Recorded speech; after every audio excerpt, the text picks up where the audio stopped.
The Maya by Dr. Michael Coe. Chapter 1. Introduction.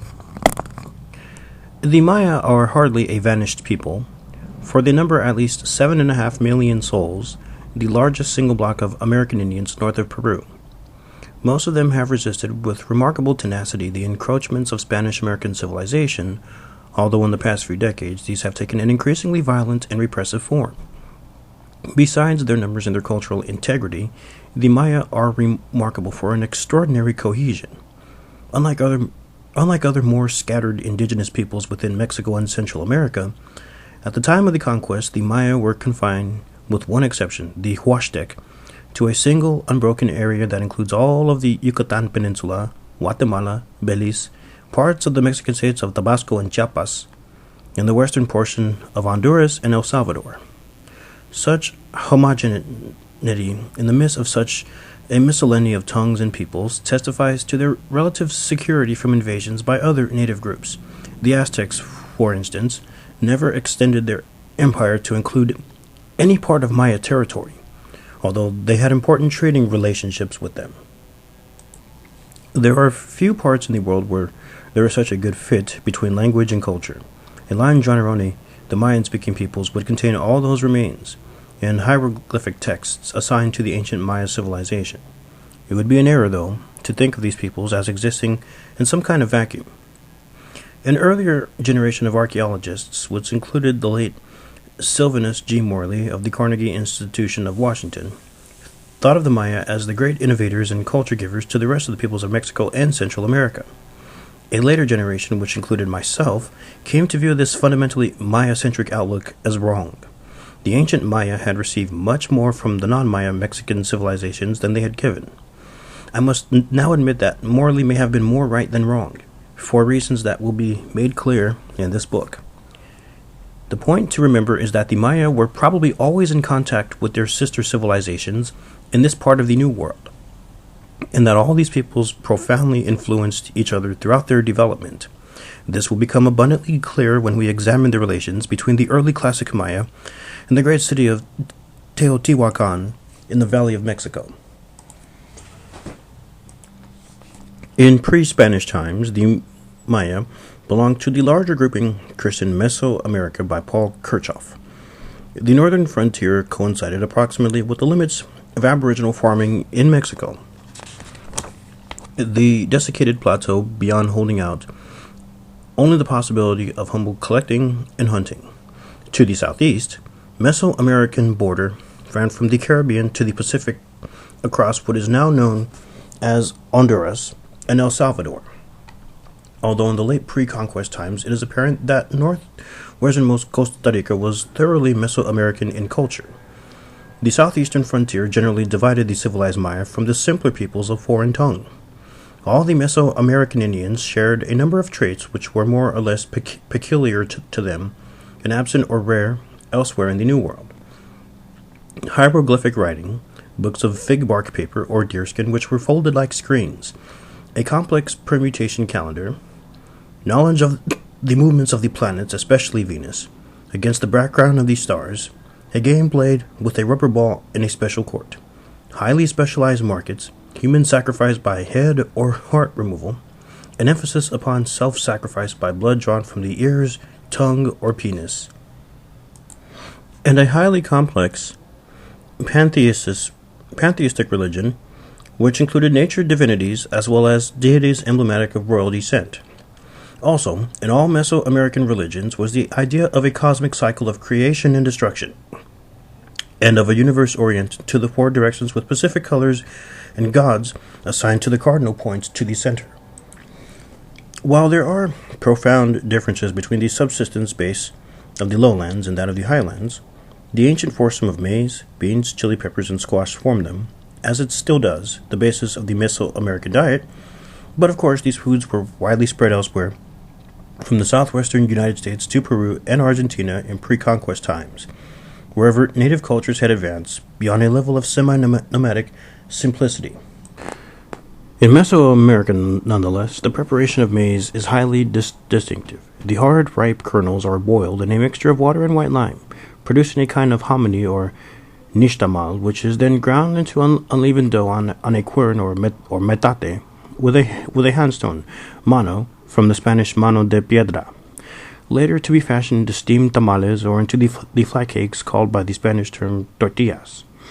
The latter, perhaps introduced into the Maya area in the late pre-conquest times from Mexico, are characteristically toasted on a clay griddle which rests upon a 3-stone hearth.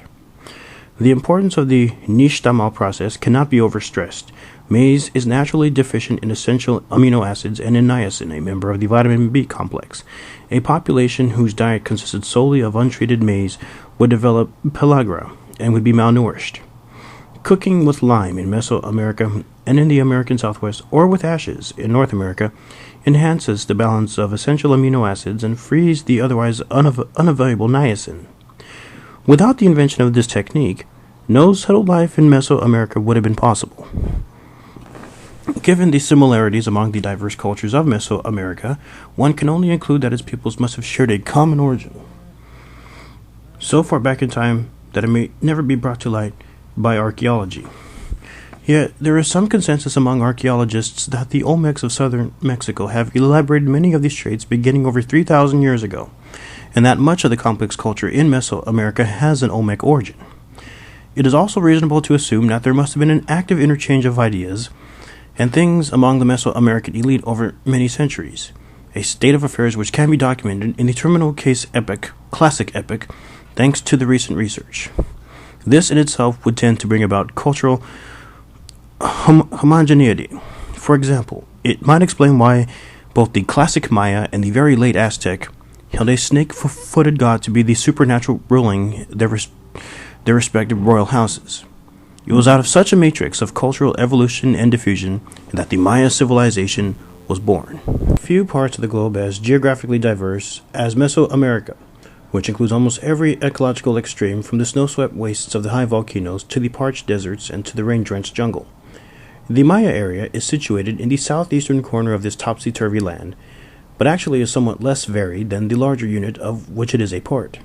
For instance, high-altitude tundra is not found, and deserts are confined to narrow stretches along the upper Rio Negro and Rio Motagua.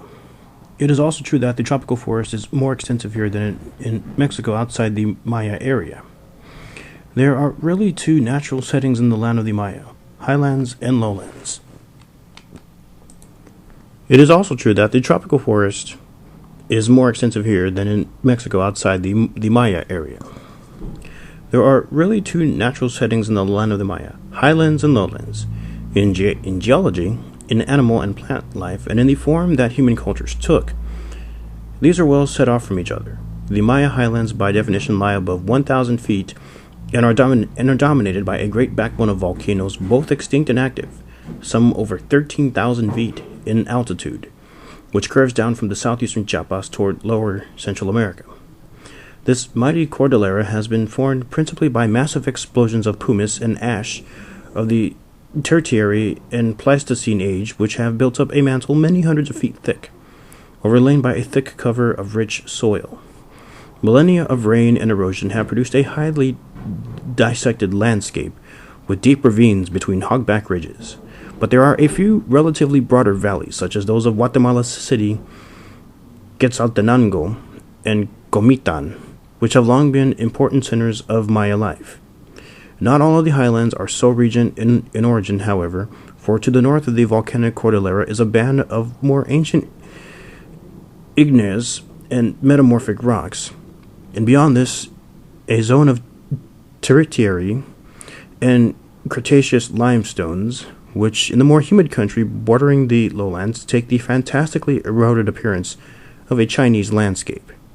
Isolated to the northeast are the Maya Mountains, a formation of similar antiquity.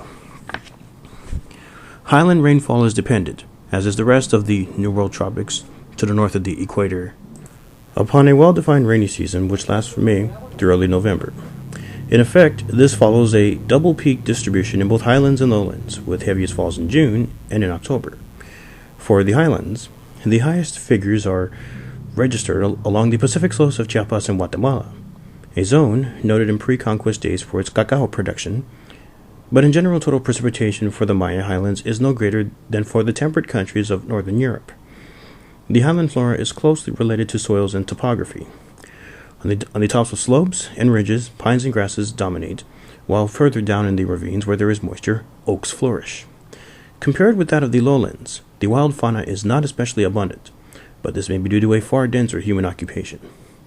Native farming practices in the highlands are quite different from those of the lowlands, although inhabitants of both regions depend upon the burning of unwanted vegetation and upon rest periods for farm plots. The moderate fallowing practiced in the highlands depends upon the position of the field on the slope, with only about 10 years of continuous cultivation possible in higher fields, after which the plot must be abandoned for as much as 15 years, while further down up to 15 years, continuous use with only a 5-year rest is practicable. In densely populated areas of highland Guatemala, almost all the available land may be cleared or in second growth. Several kinds of maize are planted over the year. Tilling is by furrowing and, after the sprouts have appeared, by making hillocks. In these maize fields, or milpas, secondary crops like beans and squashes or sweet manioc are interplanted, as well as chili peppers of many sizes, colors, and degrees of hotness. In summary, while it utilizes the same kinds of plants as in the lowlands, the highland system of agriculture seems to be well adapted to an area of high population with good, deep soils, where the competition posed by heavy forests and weeds is not a major problem. But it is the lowlands lying to the north which are of most concern to the story of Maya civilization. A greater contrast with the highland environments can hardly be imagined, as every tourist flying to the ruins of Tikal from Guatemala City must have realized. The Peten Yucatan Peninsula is a single great limestone shelf jutting up into the blue waters of the Gulf of Mexico with borders on the west and north. Its reef-girt eastern shores face the Caribbean. These limestones have risen from the sea over an immense period of time. In the older Peten and Belize region of the south, the uplift has been greatest, and the topography is more rugged with broken karst hills rising above the plain. As one moves north to Yucatan itself, the country becomes flatter. It looks like a featureless green carpet from the air. But this is deceptive, for on foot the pitting of the porous limestone is all too apparent. In the northern reaches of our peninsula, about the only topographical variation of any note is the Puuk Range, a chain of low hills no more than a few hundred feet high, strung out like an inverted V across northern Campeche and southwestern Yucatan. Unlike the Sierra to the north, there are few permanently flowing rivers in the lowlands, except in the west and in the southwest, where extensive alluvial bottomlands have been formed. The great Usumacinta with its tributaries is the most important system, draining the northern highlands of Guatemala and the Lacandan country of Chiapas, twisting to the northwest, past many a ruined Maya city, before depositing its yellow slits in the Gulf of Mexico. Sizable rivers flowing into the Caribbean are the Motagua, which on its path to the sea cuts successively through pine and oak-clad hills, cactus-strewn desert, and tropical forest, the Belize River, the New River, and the Rio Hondo, which separates Belize from Mexico. The lowland climate is hot, uncomfortably so toward the close of the dry season. It may come the rains, which last until December, but compared with other tropical regions of the world, these are not especially abundant. In much of the Peten, for instance, only about 70 to 90 inches fall each year, and as one moves north to Yucatan, there is a steady decrease from even this level. Nor is there the total reliability in these rains, for in bad years there may be severe droughts. Really heavy precipitation is found in the far south of the Peten and Belize, in the Lacandan country of Chiapas, and in the Tabasco plains, which are covered with great sheets of water during much of the summer, and for that reason were largely shunned by the pre-conquest Maya. Lakes are rare in the lowlands, especially in the Yucatan Peninsula. The absence of groundwater in many regions makes thirst a serious problem. In the Peten north of Guatemala, there are broad wetland depressions or bajos, which fill during the summer but are often dry in the rainless winter in some places in Yucatan. But there, the major source of drinking and bathing water for the inhabitants is the cenote, a word corrupted by the Spaniards from the Maya cenot. These are circular sinkholes, some of great size, formed by the collapse of underground caves. Because the deeper parts of these cenotes are perennially filled with water percolating through the limestone, these have necessarily served as focal points for native settlement since the first occupation of the land. The relative dryness of the northern half of the peninsula presented especially grave problems to the inhabitants of the Pu'uk area, where cenotes are largely non-existent. According to geographer Nicholas Dunning and art historian Jeff Kowalski, the water table is at least 210 feet below the surface, and while deep caves may be a source of drip water, they could never have supplied the needs of the dense populations of the Pu'uk. As a response, the Maya excavated and constructed thousands of underground bottle-shaped cisterns called chultunob, singular chultun, the entrances of which were surrounded by broad plastered aprons to catch the water which fell during the rainy season. A high monsoon forest, now badly destroyed by unrestrained lumbering, by farming, and above all by cattle ranching, covers the southern lowlands, dominated by mahogany trees towering up to 150 feet above the jungle floor, by sapodillas, which gave wood to the ancients and chewing gum to ourselves, and by the breadnut tree. In the middle and lower layers of this formation grow many fruit trees important to the Maya, such as the avocado. The forest is only partly evergreen, however, for in the dry season many species drop their leaves, but in a few places favored by higher rainfall, there is real non-deciduous rainforest. Interspersed in the monsoon forest, particularly in the Peten and southern Campeche, are open savannas covered with coarse grasses and dotted with stunted, flat-topped trees. There is no real agreement on the origin of these savannas, but modern opinion is against the idea that they were created by the ancient Maya through overcultivation of the land. On the other hand, they are certainly maintained by the hand of man, for while they are avoided by farmers, they are periodically burned off by hunters so as to attract game to new grasses which sprout in the ashes. When Cortez and his army crossed these grasslands on their way to the Itza capital of Tayasal, they came upon a herd of sacred deer that had fear of no man, and thus allowed themselves to be easily slaughtered by the conquistadores. To the northwest, where there is a profound drop in the annual rainfall, the forest turns into a low, thorny jungle, finally reaching the state of xerophytic scrub along the northern shore of the Yucatan Peninsula. There is rich fauna in the lowlands. Deer and peccary abound, especially in Yucatan, which the Maya called the land of the turkey and deer. Spider monkeys and the diminutive but noisy howler monkeys are easy to hunt and well favored in the native cuisine. Among the larger birds are the ocellated turkey, with its beautiful golden green plumage, the curassow, and the guan. More dangerous beasts are the jaguar, largest of the world's spotted cats, which was pursued for its resplendent pelt, as well as for sacrificial offerings, and the water-loving tapir, killed for both its meat and for an incredibly tough hide employed in making shields and armor for Maya warriors. Of more importance to the development of Maya civilization is the agricultural potential of the lowlands, which is by no means uniform. Apart from the clay-filled bajos, some of the soils of the Peten, for instance, are relatively deep and fertile, while those of Yucatan, except for the Pu'uk area, are the reverse. The 16th century Franciscan bishop, Diego de Landa, our great authority on all aspects of Maya life, tells us that Yucatan is the country with least earth that I have seen, since all of it is one living rock and has wonderfully little earth. It is small wonder that the early colonial chronicles speak much of famines in Yucatan before the arrival of the Spaniards, and it might be that the province relied less upon plant husbandry than upon its famed production of honey, salt, and slaves. It is now almost universally recognized, albeit unwillingly, that many tropical soils which are permanently deprived of their forests quickly decline in fertility and become quite unworkable as a layer of laterite develops on the surface. Tropical rainfall and a fierce sun, along with erosion, do their destructive work in a surprisingly brief span, and agricultural disaster results. On such soils, about the only kind of farming possible is that practiced by the present-day lowland Maya, a shifting slash-and-burn system under which the forest is permitted to regenerate at intervals. While seemingly simple, it requires great experience on the farmer's part. A patch of forest on well-drained land is chosen and cut down in late fall or early winter. The larger trees are usually left for shade and to prevent erosion. The felled wood and brush are fired at the end of the dry season, and all over the Maya lowlands the sun becomes obscured by the smoke and haze which cover the sky at the time. The maize seed is planted in holes poked through the ash with a double stick. Then the farmer must pray to the gods to bring the rain.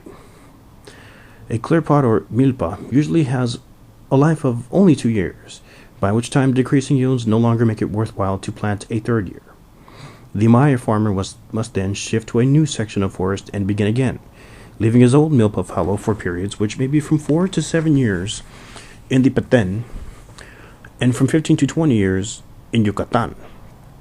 In inhabited regions, the forest seen from the air looks like some great patchwork quilt of varying shades of green, a veritable mosaic of regenerating plots and new clearings.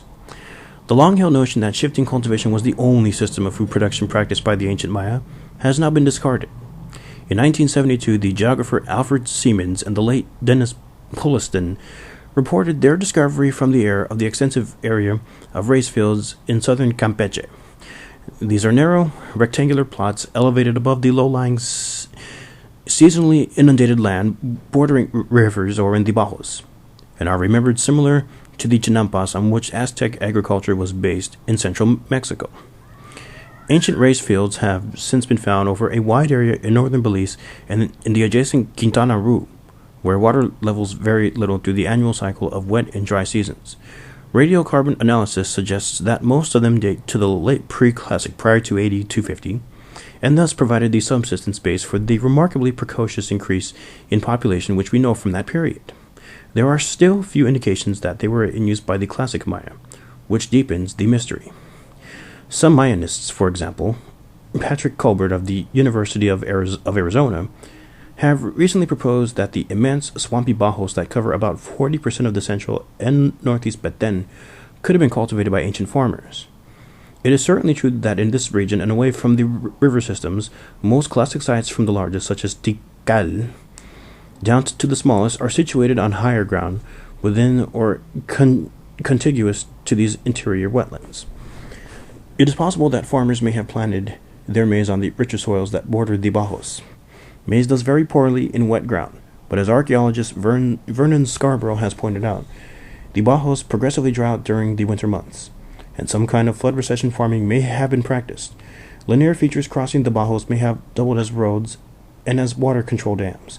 All this, however, remains speculation in the absence of experimental data and of information on how modern farmers might be using the bajos. Stone wall terraces, which probably acted as silt traps, are common in various localities in the lowlands, especially in western and northern Belize and in the Rio Bec region of southern Campeche. Both these and the rice fields showed that in favorable areas, perhaps in response to population pressure, the Maya turned to intensive, highly productive fixed field systems. At the same time, it should be remembered that the artificial aquatic environment created by raised field agriculture would have harbored abundant edible fish, crocodilians, turtles, and snails. And yet the claims that the classic Maya were almost totally dependent upon the techniques of intensive maize agriculture are probably exaggerated through the understandable enthusiasm created by new finds. Much of the Maya lowland area is and was unsuitable for raised fields or for terracing, and it remains a certainty that most of the maize eaten by the pre-conquest lowland Maya was grown in milpa pots by the still used methods of shifting cultivation. Pulliston, tragically struck down in 1978 by a bolt of lightning on the Castillo of Chichen Itza, was a provocative champion not only of the raised field theory, but also of the idea that the lowland classic Maya may well have relied as much upon the cultivation of the breadnut or ramon tree, Brosimum alicastrum, as upon maize, since the breadnut fruit stores well, and the tree itself is remarkably common around old Maya ruins. Stimulating though the idea was, recent research suggests that the breadnut was never much more than a famine food for the Maya, and that the frequency of its distribution near Maya sites is largely due to edaphic or soil factors and has little to do with human intervention. Nevertheless, plants other than maize, particularly root crops, may have played an important role in the Maya diet, as was first suggested by Bennett Bronson. Sweet manioc, for instance, does very well in the lowlands, is easy to propagate, and requires very little attention. Also to be mentioned are the house gardens, still ubiquitous in Maya villages and hamlets. In these would have been planted avocados, papayas, sweet sops, guavas, and a host of other native fruits. What all this means is that the lowlands could have been far more densely occupied by the classic Maya than we would have estimated under the old monolithic Milpa hypothesis. This conclusion is reinforced by a recent aerial survey and mapping of ancient ruins in northern Yucatan, which revealed virtually continuous occupation from one end of the survey area to the other, implying a pre-conquest population far higher than today's is. Perhaps we should be talking of 8 to 10 million people in the lowlands at about AD 750. These new facts and hypotheses also bear upon the question of what proportion of this population would have been released from their agricultural pursuits to engage as full-time participants in the making of Maya civilization. They may also bear the question of why it collapsed. Natural resources. From the time of their initial contact with the Maya, the Spaniards learned to their bitter disappointment that there were no sources of gold and silver in the Maya lowlands, and the foreign colonizers soon came to look upon the region as a hardship post. Yet, the native inhabitants, to whom the yellow metal was of little value and in fact unknown until about AD 800, had abundant resources which were of far greater importance to them in their daily life, in their rituals, and in their trade. Construction materials in the form of easily quarried limestone occurred almost everywhere.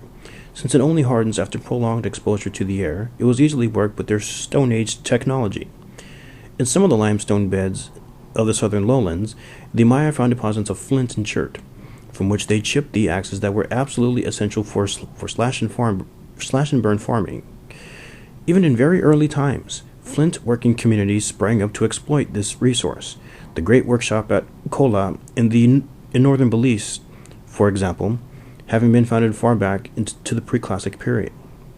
But rock harder than limestone was necessary for the production of the manos and metates used in grinding maize dough. Trading networks brought up quantities of these objects down from the volcanic regions of Guatemala and from the granitic outcrops of the Maya Mountains in Belize.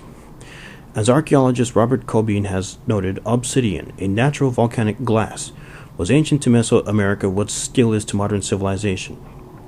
It was turned into knives, lance and dart points, prismatic blades for wood working and shaving, and a host of other tools. For the Maya, these sources necessarily lay in the volcanic highlands. Above all, the great pumice and obsidian exposures at El Chayal, northeast of Guatemala City, and at San Luis Jilotepeque, about 42 miles east of El Chayal. It is a human universal that the body demands a constant concentration of sodium in the blood, as this element is lost by excretion. Meats are rich in sodium, so that a primary hunting people such as the Inuit or Eskimo do not need to take in salt, but tropical farmers like the Maya require about 8 grams of salt a day to maintain their sodium balance. Anthony Andrews calculates that a great classic city like Tikal, with a population conservatively estimated at 45,000, would have had to import over 131 tons of salt each year. Happily, the greatest salt resources in all Mesoamerica lie within the Maya area. The major one consisted of the salt beds along the lagoons of Yucatan's north coast. There, grids of shallow rectilinear pans, still in use, allowed the lagoon water to evaporate during the dry season. Once a thick layer of salt had hardened, it was raked up and transported in baskets. On the eve of the conquest, these beds were controlled by Yucatan's most powerful kingdoms, and their product was traded to places as distant as the Rio Panuco in northern Veracruz. Similar conditions existed along the Pacific coast, but there, and at important inland mineral spring sources such as Bolantewitz on the Rio Chishoy, the brine was cooked down rather than evaporated. Regardless of method, access to salt sources or to salt trade networks was critical to the growth and security of the Maya states. The Maya elite had their special needs, above all jade, quetzal feathers, and marine shells. Green jade was obtained along the middle and upper reaches of the Rio Motagua, where it occurs as pebbles and boulders in the river deposits. The highly prized tail feathers of the quetzal, which flash blue, green, and gold in dazzling iridescence, were obtained from the bird's natural habitat, the cloud forests of Alta Verapaz in the Sierra de las Minas in Guatemala, Chiapas in southeastern Mexico, and Honduras. Many thousands of such feathers saw their way into the gorgeous costumes of Maya rulers and their retinues, so that the Quetzal may well have been near extinction by the time the Maya civilization collapsed in the 9th century AD. The most prized shell was the beautiful red and white thorny oyster, or spondylus sp, obtained by divers from deep waters off the Caribbean and Pacific coasts. Also imported by the inland Maya were large numbers of conch shells, strombus, to be used as trumpets in ceremonies, in warfare, and in the chase. Areas. The Maya occupied 3 separate areas, which is hardly surprising considering the great environmental contrasts within the Maya realm: southern, central, and northern, the latter 2 entirely within the lowlands. The southern area includes the highlands of Guatemala and adjacent Chiapas, together with the torrid coastal plain along the Pacific in the western half of El Salvador. In general, the southern area is somewhat aberrant. Many books in the Maya ignore it altogether, almost surely because of the Mexican influence which has been powerful here over a very long time. Some of the most characteristically Maya traits are missing. The corbel vault in architecture, and except in late Preclassic times, the Maya long count and the stela altar complex. We must admit that in many ways the southern area hardly seems Maya at all from a purely archaeological standpoint, while some of it, such as the central and eastern Chiapas highlands, was only occupied by Maya speakers at a relatively late date. In the central area, on the other hand, Maya civilization soared to its greatest heights. Focused upon what is now the department of Peten in northern Guatemala, it reaches from Tabasco, southern Campeche, and Quintana Roo, across the densely forested southern lowlands to include Belize, the Rio Motagua of Guatemala, and a narrow portion of westernmost Honduras. All the most typically Maya traits are present: architectural features such as the corbel vault and roof comb, the fully developed long count with all its complexities, hieroglyphic writing, the stela altar complex, and many others. These triumphs, however, were registered during the Classic period. Since the opening decades of the 10th century AD, much of the area has been a green wilderness.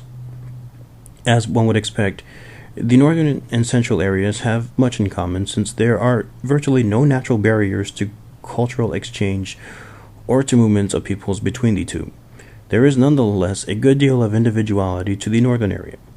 In part, this may be due to the fact that agricultural potentialities in much of Yucatan are poorer, and that places where people may live in large concentrations, cities and towns, are often dictated by the distribution of cenotes and waterholes.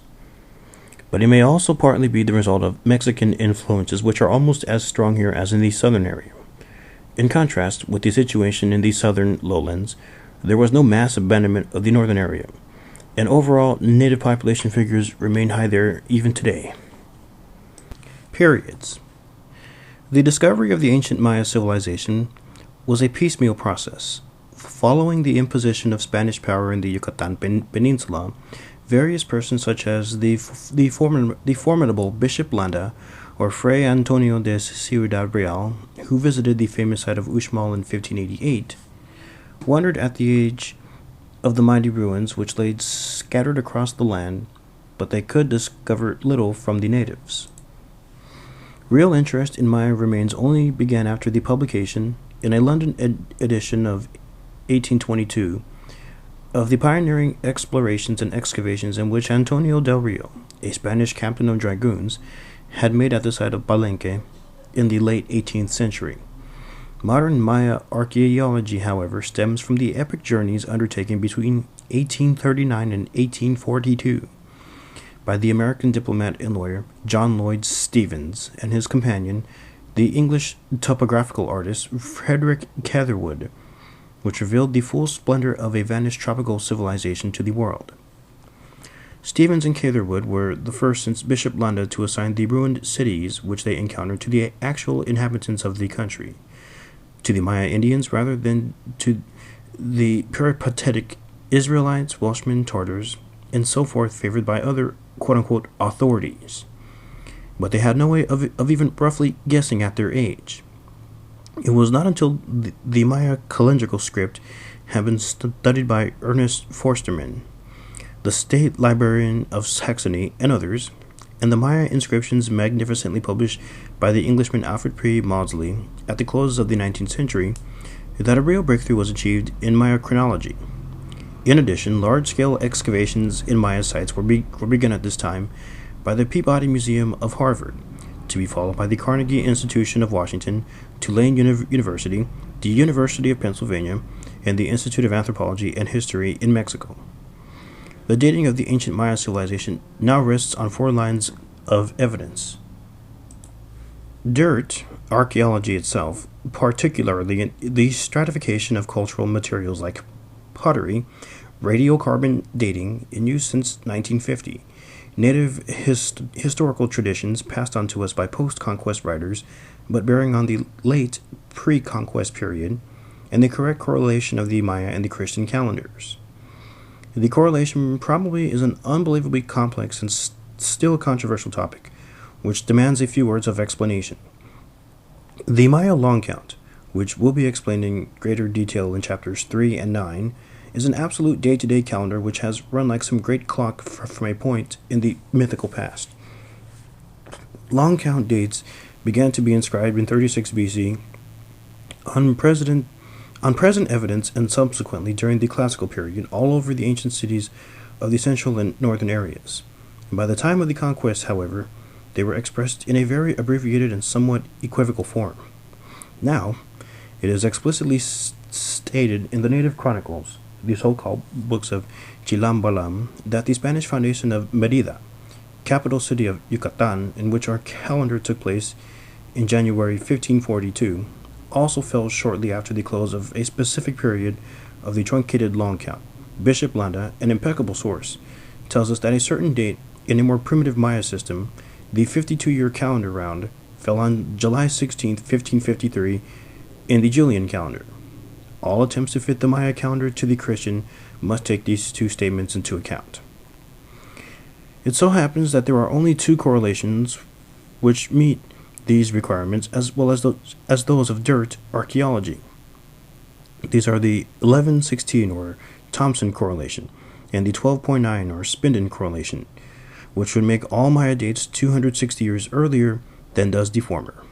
Which of these is correct?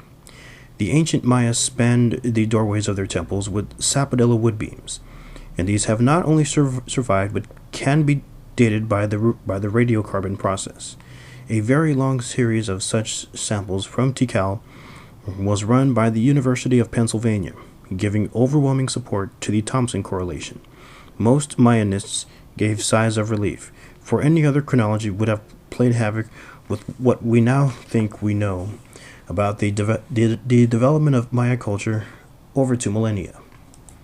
Even further, any displacement in the dating of the Maya classic period would have disrupted the entire field of Mesoamerican research, for ultimately all archaeological chronologies in this part of the world are cross-tied with the Maya long count.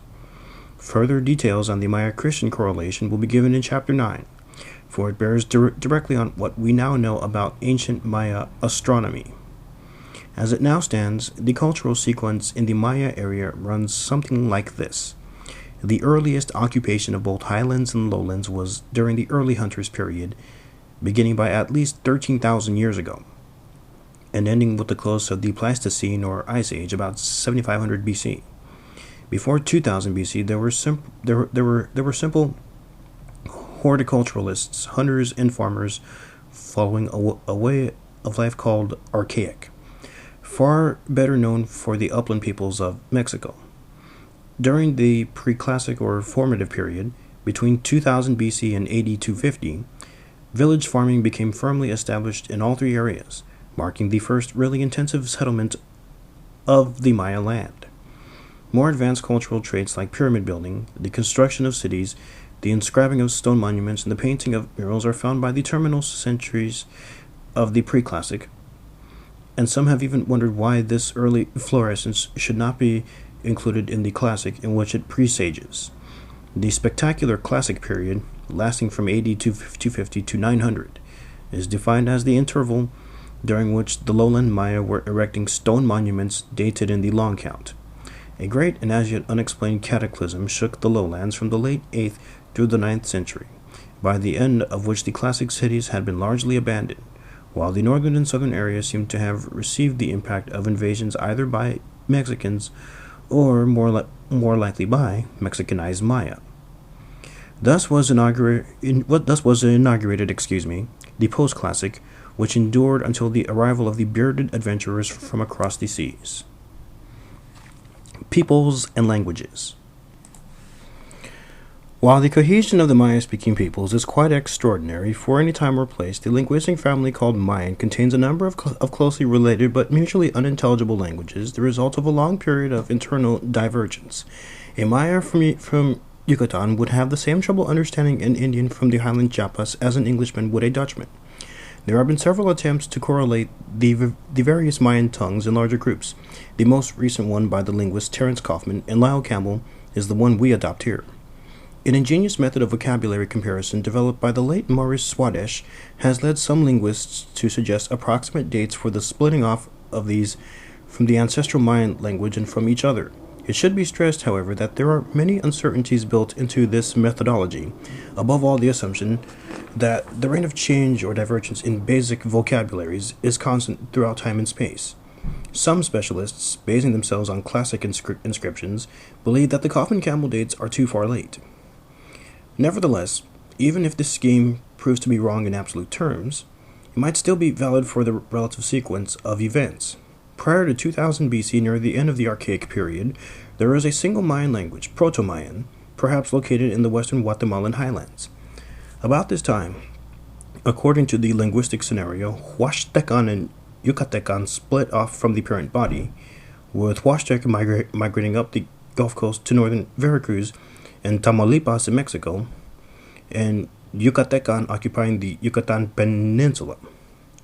Of the Yucatecan languages, Yucatec today is the dominant tongue, spoken by townspeople and rural farmers alike, while Lacandan is represented by only a few hundred remaining natives, isolated Maya who wear their hair long and still make bows and arrows, now entirely directed at the tourist trade. Inhabiting the Chiapas rainforest, or what is left of it, southwest is the Usumacinta. Though Lacandan appear to be pathetic survivors of a larger group which began diverging from Yucatec after the classic Maya collapse, but which was probably always marginal to the more major tribes. They may have been driven out of the Peten by the Itza during the late post-classic. The parent body then split into two groups, a western and an eastern division. In the western group, the ancestral Cholan Zeltalan moved down into the central area, where they split into Cholan and Zeltalan about 81.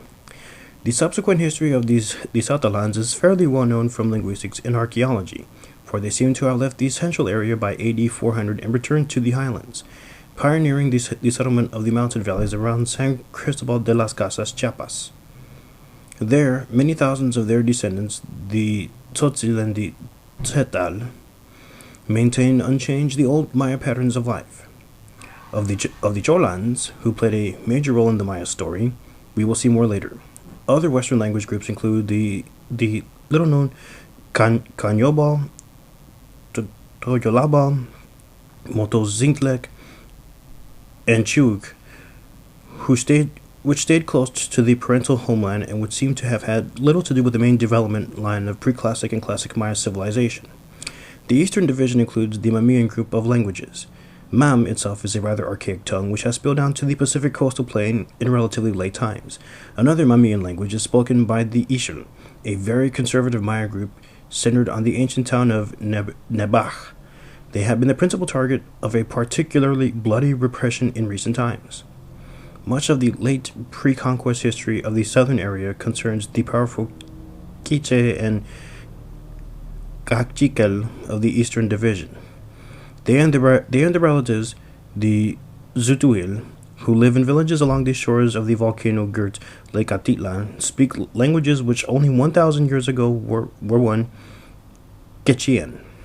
Since the Spanish conquest, a more dominant role has been taken by the Quechua, which have expanded from a center in the Alta Verapaz of Guatemala to colonize southern Belize and the once Cholan-speaking lowlands around Lake Izbal, Guatemala, and who are now the predominant non-Spanish linguistic group in the Peten. What then was the language recorded by the ancient Maya inscriptions and books? A glance at the linguistic map will show that the Yucatan Peninsula is occupied by Yucatec to the exclusion of all others, and there can be no quibbling that this was the daily speech of the Maya scribes of the northern area, including those who produced 3 of the 4 surviving codices. But it was not necessarily the language written down in these books, as we shall see.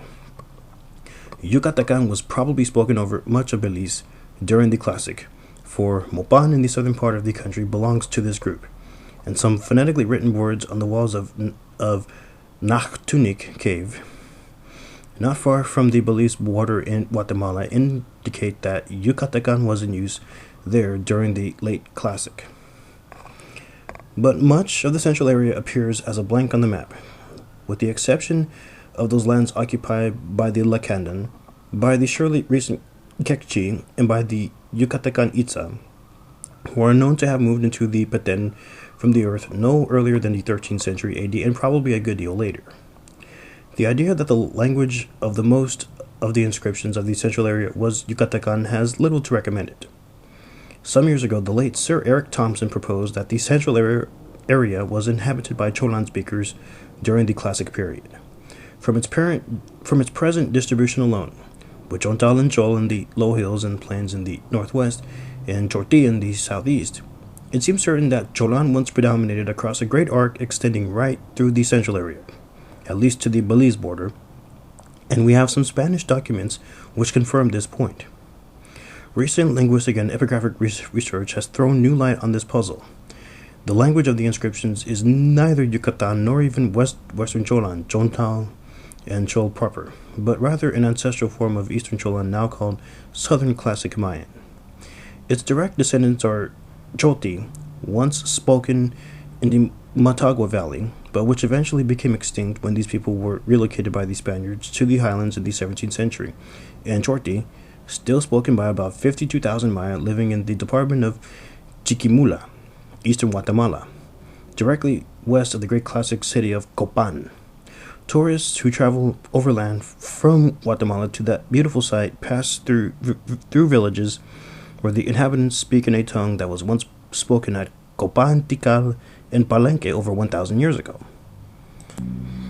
Early on, Southern Classic Mayan became a literary language with the high prestige value among scribes throughout the Maya lowlands.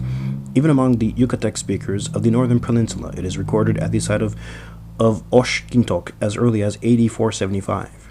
There is ample evidence that even the inscriptions in the late post-classic screenfold codices of the northern area basically record this same language, rather than Yucatec, although a certain amount of bilingualism is evident in these writings. In this, it played a role for the Mayas similar to that of prestige languages in other civilizations. One thinks of Sumerian in Mesopotamia, Middle Egyptian, along the Nile, Sanskrit in India, and in the Hinduized cultures of Southeast Asia, and literary Chinese. These, like Southern Classic Mayan, continue to be the preferred written languages long after the spoken ones had died out, or been transformed into something else. Languages other than Mayan were found in isolated pockets, indicating either intrusions of peoples from foreign lands or remnant populations engulfed by the expansion of the Mayan tongues. The somewhat shadowy Pipil, whose speech was very close to Nahuatl, the official language of the Aztec Empire, were concentrated in western El Salvador, but there were other Pipil communities on the Pacific coast and in Motagua and Salama valleys of Guatemala. Some authorities think that they invaded the Maya country from Mexico during the Toltec disruptions of the early post-classic, but they could have come earlier. Tiny populations of Zoquian speakers near the Pacific coast in the Chiapas-Guatemala border region were probably vestiges of a once more widespread distribution of the Misha-Zoquian language family. Xincan, with no known affiliation, seems to have been extended over all the eastern part of the Pacific coastal plain before the arrival of Mayan and Pipil. But the Xincan territory is an archaeological and ethnological blank. Nahuatl itself, as a great trading lingua franca, was spoken at the time of the conquest at the port of Xicalanco on the Laguna de los Terminos in southern Campeche. Loan words from other languages do appear in Mayan, testifying to early contacts and cultural contributions.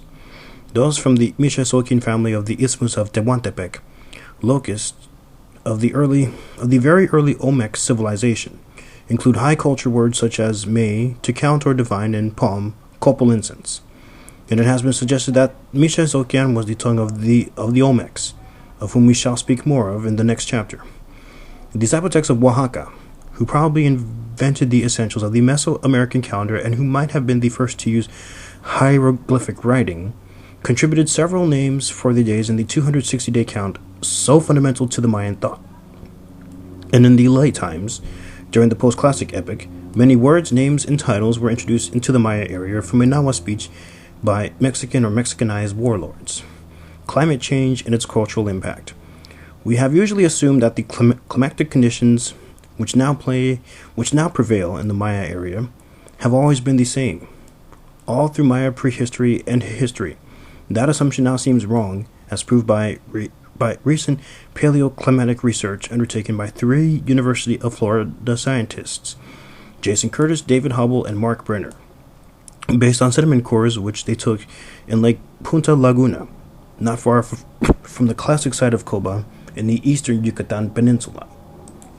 What they did was to test the remains of ostracods, tiny freshwater crustaceans, contained in the sediments for oxygen-18.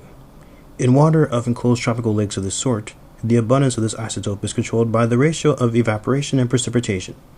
Low oxygen-18 means low rainfall conditions, while relatively high oxygen-18 spells drought. Because they were able to date their samples with some degree of precision, there is now a continuous record of climate changes for the Maya lowlands extending over a period of 3,500 years. Their results are striking, with profound implications for the study of the pre-conquest Maya and obviously for the ancient Maya themselves. During much of the Preclassic period, the climate was wet, low oxygen-18 values at this time. The now swampy bajos were shallow lakes. But by the beginning of the Classic at about 8250, there was a shift to somewhat drier conditions. As we shall see, this tradition corresponds to the demise of the extraordinarily large late Preclassic cities of the northeastern Peten. Then, with a dated peak at about 85, there is a major dry event, which they reasonably suggest might correspond to the Great Hiatus, marking the boundary between the early and late Classic, a time when no new stela were erected in the northern Peten, and which earlier ones were defaced, with clear-cut abandonment of some areas. Their most dramatic finding was that there had been an unusually severe drought that had lasted from 800 to 1050, peaking at 862. In fact, this was one of the driest intervals to be recorded within the past 3 millennia and a half. As we shall see in Chapter 6, this was the period that saw the collapse of Maya civilization in the southern Maya lowlands, to be followed somewhat later by the abandonment of the Pu'uk cities in the north. Now we have solid evidence from a number of sources that by the 9th century the classic lowland Maya had severely degraded their environment to the point that extremely high populations could no longer be sustained. There were lesser factors which probably played a part in the collapse, but conditions of extreme drought and year after year of crop loss must have been the nail in the coffin that ended this brilliant cultural fluorescence. This concludes Chapter 1.